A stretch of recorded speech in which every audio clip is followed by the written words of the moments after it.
Gracias, doctora.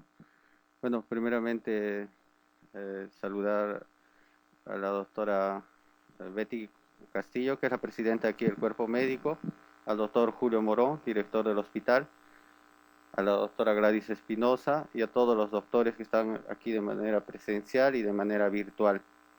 Bueno, este miércoles y los próximos 3 miércoles nos ha tocado al servicio de cirugía revisar algunos temas, ¿no? De lo que venimos haciendo acá, es decir, nuestra experiencia con revisiones.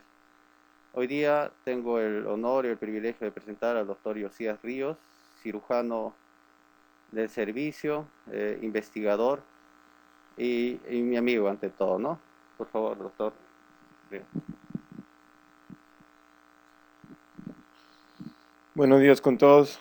Es un placer estar nuevamente en las actividades frente a ustedes. Un especial agradecimiento a la Junta Directiva, al servicio, a la dirección del hospital por permitirnos eh, estar acá presentes. Bueno, hoy día quisiera hablarles un poco sobre la cirugía de reducción de aurícula izquierda, nuestra experiencia en el hospital.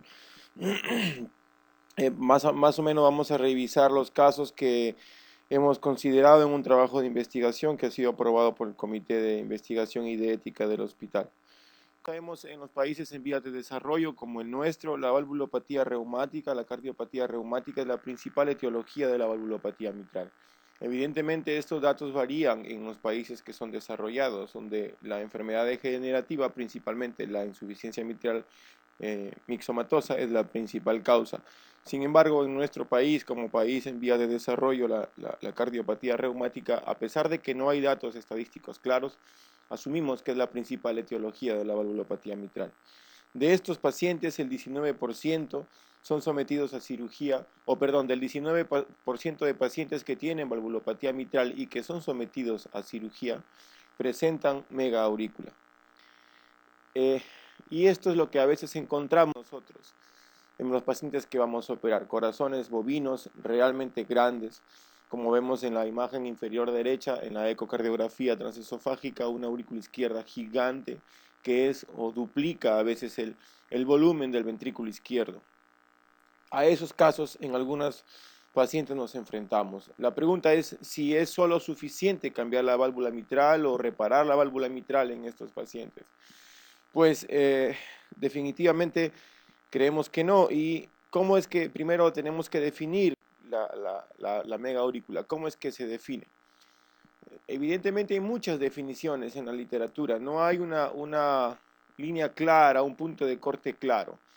Para nuestro trabajo hemos considerado esta definición que fue hecha en el año 1983 y que considera que el diámetro de la aurícula izquierda tiene que ser mayor de 65 milímetros medidos en el modo M para, a veces, y además que la pared inferior del ventrículo izquierdo esté sumergida dentro. Cuando hay indicación, según la literatura, para hacer cirugía de reducción de la aurícula izquierda, es decir, si el paciente tiene megaaurícula y valvulopatía mitral, no solo corregir la válvula mitral, cambiar la válvula mitral, sino también reducir la aurícula izquierda. Definitivamente la literatura, los consensos que hay a nivel mundial, consideran que cuando hay síntomas de compresión es la principal indicación. ¿Y cuáles son los síntomas de compresión? Que el paciente tenga disfagia, que tenga ronquera por compresión del nervio laringio recurrente, que tenga distrés respiratorio por compresión bronquial o traqueal, y algún otro síntoma de compresión. Por ejemplo, nosotros tuvimos una paciente que hacía hemoptisis por compresión de uno de los bronquios pulmonares. El antecedente de tromboembolismo o presencia de trombos en la aurícula izquierda también es otra indicación que nos dice que no solo debemos tratar la válvula mitral, sino también hacer alguna técnica de reducción de la aurícula izquierda. Y la tercera indicación que definitivamente es controversial, hay muchos artículos, bueno, no muchos, hay algunos artículos que consideran que la reducción de la aurícula izquierda debería hacerse con la intención de convertir a ritmo sinusal al paciente, sacándolo de la fibrilación auricular. La mayoría de estos pacientes, y no todos, tienen fibrilación auricular en el momento en que es indicada la cirugía. Nosotros comenzamos justo con el doctor Julio Morón hace unos años un hicimos un intento de hacer una cirugía de reducción auricular en una paciente que realmente tenía una mega aurícula, una aurícula muy muy grande. El volumen de esta paciente de la aurícula era casi más de medio litro, el volumen de sangre. Eh, y nos preguntamos si solamente la técnica clásica que se hacía en el instituto, que era cambiar la válvula mitral o reparar la válvula mitral, era suficiente para esta paciente. No, antes no se hacía ningún tipo de procedimiento de reducción de la aurícula izquierda, o al menos no estaba protocolizado. Ideamos una técnica de autotransplante que era retirar todo el corazón y en campo, ya en hielo, reducir la aurícula izquierda completamente bajo varias incisiones. Hicimos 2 casos así, pero realmente la tasa de complicaciones y la evolución postoperatoria era realmente tórpida, era muy estresante. Afortunadamente los 2 pacientes vivieron, pero uno incluso tuvo que requerir asistencia circulatoria, ECMO, en el postoperatorio. Entonces, el primer caso que hicimos, que fue relativamente bien, lo presentamos y fue publicado. El segundo ya no, porque tuvo complicaciones importantes, el paciente vivió y todo, pero las complicaciones fueron muy tediosas. Entonces, nos preguntamos si realmente esta técnica era adecuada para hacer la cirugía de reducción auricular. Y llegamos a la conclusión que no, porque era una técnica muy compleja, requería sacar el corazón del paciente afuera, reducir la aurícula y volverlo a implantar. O sea, realmente era una técnica que de por sí tenía mucha complejidad técnica, valga la redundancia, y que traía como consecuencia evidentemente muchas complicaciones postoperatorias.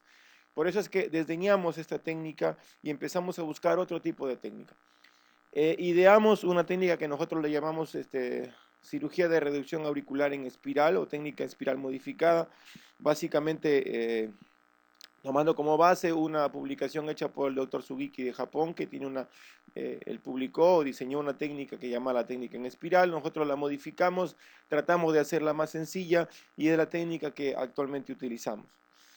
Bueno, hicimos un trabajo de investigación descriptivo retrospectivo aprobado por el Comité de Ética e Investigación del Hospital entre el 2016 y el 2020 en 2 centros de referencia nacional, porque hemos operado a estos pacientes no solamente en el INCOR, sino en otro hospital también, considerando el mismo equipo quirúrgico. El objetivo principal fue determinar la mortalidad y eventos cardiovasculares mayores a 30 días. Primero queríamos determinar si efectivamente nuestra técnica es segura, si no tiene muchas complicaciones. Y el objetivo secundario era determinar el grado de reducción de la aurícula izquierda y determinar la tasa de conversión a ritmo sinusal de los pacientes operados con esta técnica.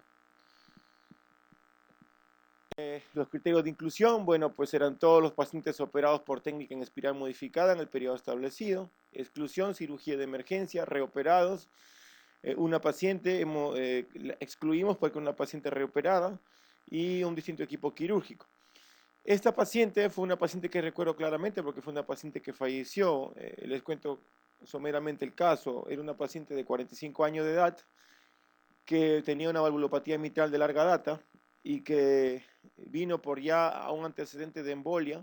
La paciente fue sometida a cirugía, se hace la esternotomía y cuando se va a medir las tasas de tiempo de coagulación activado después de pasar la heparina, el tiempo de coagulación activado post-heparina no aumentaba más de 200.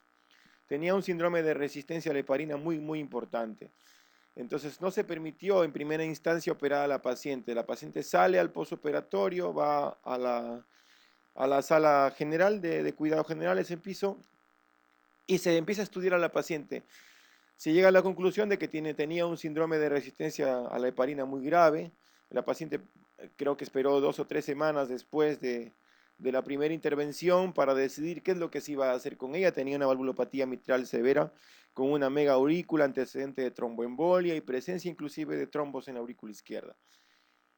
Se decidió, ante la ausencia de otro tipo de alternativa médica, de que antes de la cirugía se le pasen grandes cantidades de plasma a la paciente en el preoperatorio, en sala de operaciones, y luego se somete a la paciente a cirugía, y efectivamente fue lo que se hizo. La paciente ingresó a sala de operaciones, se le pasó grandes cantidades de plasma por indicación del grupo de tratamiento médico, incluida hematología, se pasó heparina, la paciente pasó a un tiempo La figura A, que va a ser muy entendible para los cirujanos, ahí vemos un esquema de cómo es básicamente el piso del atrio izquierdo, las cuatro venas pulmonares abajo en el piso, la válvula mitral hacia el lado superior derecho y arriba ese triangulito que se ve, la aurícula izquierda. Nuestra incisión comienza habitualmente, no se ve el puntero, ¿hay un puntero? No. Bueno, hacemos la incisión de la triotomía convencional, la triotomía izquierda convencional sobre las venas pulmonares derechas y se prolonga la incisión debajo de la vena cava superior hasta llegar hasta el techo de la aurícula izquierda, como se ve en la imagen inferior derecha, en la imagen D, ahí se ve el techo de la aurícula izquierda abierto debajo de la vena cava superior. Y por el otro extremo se prolonga la incisión por el seno oblicuo hacia, el piso de la aurícula entre las cuatro venas pulmonares. Y resecamos un segmento longitudinal de 1 centímetro aproximadamente de grosor. Como ven, que parece una espiral, por eso que hemos considerado que es una variante de la técnica espiral modificada. Posteriormente también hacemos resección y cierre de la aureola izquierda y evidentemente la cirugía de la válvula mitral. Como pueden ver en la imagen, ahí se ve la válvula mitral ya cambiada. En la imagen B se ve el piso de la aurícula izquierda abierto, una incisión longitudinal entre las cuatro venas pulmonares para hacer la resección. Y luego evidentemente procedemos al cierre de las paredes de la aurícula. Más o menos esta es nuestra población. Hemos obtenido 17 pacientes, un promedio de edad de 47 años, que va desde los 16 hasta los 77 años. Principalmente el sexo ha sido mujeres. Quizá no puedo tener una asociación estadística contundente, pero el 70% de las pacientes eran mujeres. Era más frecuente en mujeres. Solo 2 pacientes fueron operadas en clase funcional 2, la mayoría, el 75% aproximadamente, estaba en clase funcional 3 antes de la cirugía y 2 en clase funcional 4. Y como menciona la literatura, la principal valvulopatía mitral que encontramos es la estenosis asociada a insuficiencia o la insuficiencia pura. Se ha demostrado que principalmente los pacientes que hacen este tipo de problema, es decir, la mega aurícula, generalmente tienen insuficiencia mitral severa y no es generalmente visible en la estenosis pura. Por eso es que, como ustedes pueden ver ahí, que el gran porcentaje de pacientes, casi un poco más del 80% de pacientes, tenían como etiología de valvulopatía mitral estenosis con insuficiencia o insuficiencia sola. Entonces, eso es la principal causa o etiología en la producción de la mega aurícula izquierda. Y vemos que más del 75% tenían cardiopatía reumática y solo 4 tenían valvulopatía mitral mixomatosa. Eso también ha sido estudiado. Sin embargo, como vamos a ver después en las imágenes de patología, los estudios no han demostrado una asociación causal directa entre la enfermedad reumática y la mega aurícula izquierda, a pesar de que se ve que en la valvulopatía reumática es más frecuente la mega aurícula. Los estudios de patología no han demostrado, por ejemplo, la presencia de cuerpos de Ashcroft, tampoco han demostrado la presencia de enfermedad granulomatosa que debería verse en la enfermedad reumática, no se ha encontrado eso en las paredes de la válvula mitral, de la aurícula izquierda. También hay casos descritos en enfermedad mixomatosa de que hay megaurícula. Entonces no es una propiedad exclusiva de la enfermedad reumática. Probablemente nosotros lo veamos más acá asociado a la enfermedad reumática porque la enfermedad reumática es la más frecuente en nuestro país, por ser un país subdesarrollado. Síntomas específicos de compresión, 52% tenían antecedentes de disfagia, 2 tuvieron ronquera y una paciente tenía hemoptisis antes de la cirugía. Historia de hemoptisis, pero ninguno de estos estaba presente más o menos en el 30% de los pacientes. El 94% de pacientes tenía fibrilación auricular crónica y evidentemente tenían antecedente de uso de anticoagulantes orales. La fracción de eyección de los pacientes era una fracción conservada, aproximadamente 55%, solo 2 pacientes tenían una fracción menor de 40, fueron pacientes con fracción conservada del ventrículo izquierdo. El diámetro de la aurícula izquierda en promedio era de 80.1 en un rango de 70 a 111. El área de la aurícula izquierda, en promedio 77. Y vean el volumen de la aurícula izquierda, un poco más de 1 tercio de litro, 343 centímetros cúbicos, hasta el volumen máximo que tuvimos fue de casi medio litro de volumen en la aurícula izquierda. La presión arterial media fue de 37, tuvimos 10 pacientes, más del 58% que tenían presión sistólica de la arteria pulmonar más de 65, y la resistencia vascular media fue de 2.8. Pero tuvimos pacientes inclusive con resistencia vascular media mayor de 5, inclusive 1.6. ¿Qué fue lo que se hizo? En la mayoría, en más del 80% de los pacientes, se hizo reemplazo de la válvula mitral. En 3 de ellos se hizo reparación de la válvula mitral. ¿Qué procedimientos asociados? El 70% de los pacientes fue asociado a reparación de la válvula tricúspide. Evidentemente eso es lógico. La válvula tricúspide es la válvula que secundariamente más se afecta a la valvulopatía mitral. 2 pacientes tuvimos que hacerles reemplazo de la válvula aórtica. 2 pacientes también requirieron reparación de la válvula aórtica, y a una paciente se hizo un cierre del septo interauricular, una atrioseptoplastia por CIA. El tiempo quirúrgico fue en promedio 4.62 horas. El tiempo de circulación extracorpórea en promedio fue de 138 minutos. El tiempo de pinzamiento fue de 108 minutos aproximadamente en promedio. Y como ustedes pueden ver aquí, nuestro Euroscore era un Euroscore relativamente bajo, 3 en promedio, pero tuvimos pacientes que fueron hasta 12 de Euroscore, pero solamente Euroscore más de 5% fueron 2 pacientes. Es decir, eran pacientes con Euroscore bajo. Vemos acá la evolución en la unidad de cuidados intensivos. Solo 2 pacientes requirieron estancia prolongada, una de ellas requirió traqueostomía. El sangrado postoperatorio promedio fue de 726.5 en las primeras 24 horas, hasta 1300. 2 pacientes requirieron revisión de hemostasia, como vamos a ver luego en las complicaciones de reoperación. Eventos cardiovasculares mayores, muertes, no tuvimos. Ya mencioné que incluía una paciente que falleció porque no cumplía los criterios de inclusión. Una paciente presentó un stroke hemorrágico que tuvo necesidad de ir al hospital Rebagliati y hacer una craniotomía descompresiva por una hemorragia cerebral postoperatoria. Se presentó en el 4.º día del postoperatorio, pero que en el seguimiento aparentemente no quedó secuela mayor. Ningún paciente tuvo infarto de miocardio postoperatorio. 2 pacientes requirieron reoperación, una fue por sangrado y una fue por dehiscencia external. Una paciente requirió uso de balón de contrapulsación intraórtico en el postoperatorio. Ninguna requirió diálisis permanente y ninguna fue usuaria, o ningún paciente tuvo necesidad de colocarse marcapaso permanente. Este es un cuadro, vamos a ver un poco más a detalle con cuadros estadísticos la evolución de los pacientes en relación al diámetro de la aurícula izquierda. He tomado como punto de corte 6 meses de seguimiento porque ese es el seguimiento más frecuente que tenemos de los pacientes. Luego los pacientes se van. La mediana de seguimiento promedio mayor era aproximadamente 6 meses al revisar la historia clínica. Por eso es que tomé 6 meses como seguimiento. Entonces, vemos que la fracción de eyección en relación al preoperatorio era 55, en el postoperatorio inmediato bajó un poco, y a los 6 meses de seguimiento sí se recuperó, la media es casi la misma. Igual ocurrió con los volúmenes del ventrículo izquierdo, que como vamos a ver después, sí hay una reducción importante, significativa en relación a los volúmenes del ventrículo izquierdo.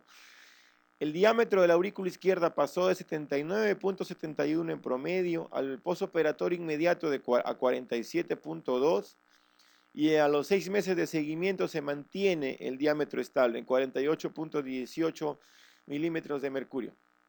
El área también pasó de 77.77 centímetros cuadrados en el postoperatorio inmediato a 32, y a 6 meses de seguimiento a 29. El volumen, vemos un volumen de más de 300 centímetros cúbicos. En el postoperatorio inmediato bajó a 92 y se mantiene así estable en 92 en los 6 meses de seguimiento.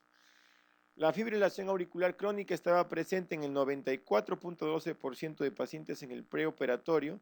Bajó casi a la mitad en el postoperatorio inmediato, es decir, la mitad de pacientes se convirtieron a ritmo sinusal en el postoperatorio inmediato, pero a los 6 meses de seguimiento solo 35% de pacientes permanecen sinusales. El resto otra vez tiene fibrilación auricular o la mantuvo después de la cirugía. La clase funcional sí en promedio bajó. Vamos a ver otro cuadro también que explica mejor eso. Y el uso de anticoagulantes orales, prácticamente solo una paciente está libre de anticoagulación, que es una niña que vengo siguiendo, más o menos tiene ahora 21 años, ya desde lo operamos cuando tenía 18 años, justo iba a perder su seguro aquella vez, perdón. Era una insuficiencia mitral mixomatosa, se le hizo la reparación de la válvula mitral, se le hizo la reducción de la aurícula. Ella no tenía fibrilación auricular de base y se mantiene así en ritmo sinusal hasta ahora y por eso no usa anticoagulantes, ¿no? Este es un cuadro ya con un análisis estadístico para evaluar. Hemos hecho un test de Friedman para evaluar las diferencias entre las medidas de base y la evolución. Se ve una clara diferencia estadísticamente significativa entre relación a los diámetros, el volumen y el área de la aurícula izquierda previo a la cirugía, al postoperatorio inmediato, y también cuando comparamos los diámetros, el volumen y el área de la aurícula izquierda previo a la cirugía y a los 6 meses de seguimiento. La P de la diferencia estadísticamente es menor, perdón, de la diferencia estadística es menor de 0.01, es importante. Lo mismo ocurre con el diámetro diastólico, el diámetro sistólico del ventrículo izquierdo, hay una reducción significativa en el seguimiento y en el postoperatorio. En el postoperatorio inmediato no hay diferencia, perdón, como se puede ver ahí, es 0.1 y 0.2 el P, pero cuando ya avanzamos a 6 meses de evolución, sí, la reducción es importante. Y eso evidentemente no es quizá por la cirugía de reducción auricular, sino por la cirugía de la válvula mitral que hacemos evidentemente, ¿no? Este es un intervalo de confianza del diámetro donde se ve que la media en el preoperatorio está en 80, con un intervalo de confianza que se puede ver ahí del 95%, y cuando hacemos en el postoperatorio inmediato el mismo intervalo de confianza en relación al diámetro de la aurícula izquierda, vemos una reducción importante, menor de 50 la media, e igual se mantiene en la evolución en el tiempo a 6 meses. Esto también es al intervalo de confianza del área, se ve una media casi cercana a 80, y cuando hacemos la medida en el postoperatorio inmediato, una media menor de 40, y esta medida se mantiene sostenida a los 6 meses de seguimiento. Igualmente acá, esto es volumen, vemos un volumen promedio casi de 350 centímetros cúbicos, vemos una reducción por debajo de 100 en el postoperatorio inmediato, y a 6 meses de seguimiento una reducción que se mantiene y es sostenida en el tiempo. Este es un cuadro para determinar las diferencias estadísticamente significativas en relación a la fibrilación auricular. Y vemos que el 94% de pacientes tenían fibrilación auricular en el preoperatorio. 52 a los 30 días de seguimiento, en el seguimiento inmediato, tenían fibrilación auricular, y 65% aproximadamente a los 6 meses de seguimiento tenían fibrilación auricular. La diferencia no resulta estadísticamente significativa, por eso es que concluimos que nuestra técnica no es efectiva para convertir al paciente a ritmo sinusal. La mitad de ellos aproximadamente en el postoperatorio inmediato se convierten a ritmo sinusal, pero en el seguimiento muchos de ellos que estaban en ritmo sinusal otra vez regresan a la fibrilación auricular.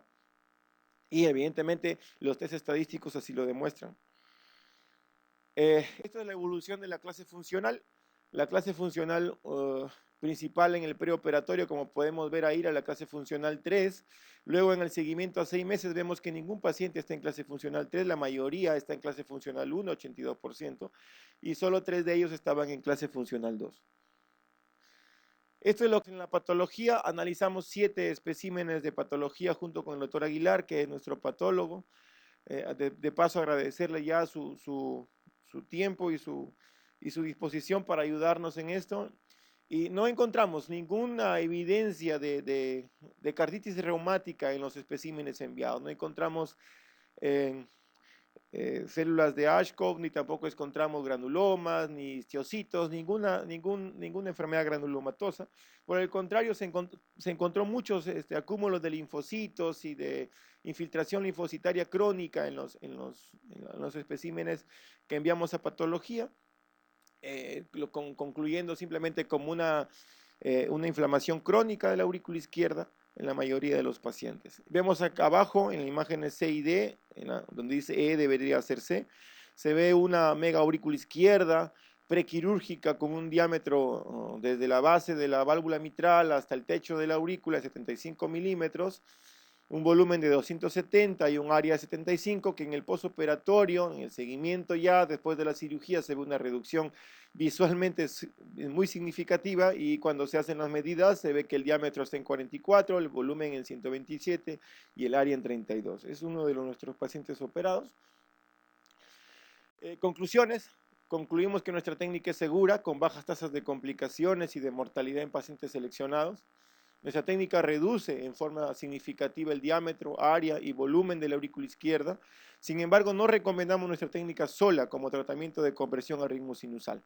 Cirugías de crioablación o de radiofrecuencia deberían agregarse para tratar de convertir al paciente a ritmo sinusal. Evidentemente esto en pacientes seleccionados, ¿no? Porque no tendría mayor sentido si el paciente va a ir a un cambio de válvula mitral mecánico e intentar convertirlo a ritmo sinusal, el paciente va a estar igual anticoagulado, aun cuando sabemos que la fibrilación auricular asociada al cambio de válvula mitral tiene más tasas de trombosis y de tromboembolia, ¿no? Pero básicamente, si nuestro objetivo es convertir al paciente a ritmo sinusal, que a veces lo queremos hacer en algunos pacientes, ya sea por su juventud o por su elección de la prótesis, o porque se puede reparar la válvula mitral, deberíamos asociar esta técnica a técnicas también de crioablación o de radiofrecuencia conjuntamente. Bueno, muchas gracias. Eso es todo.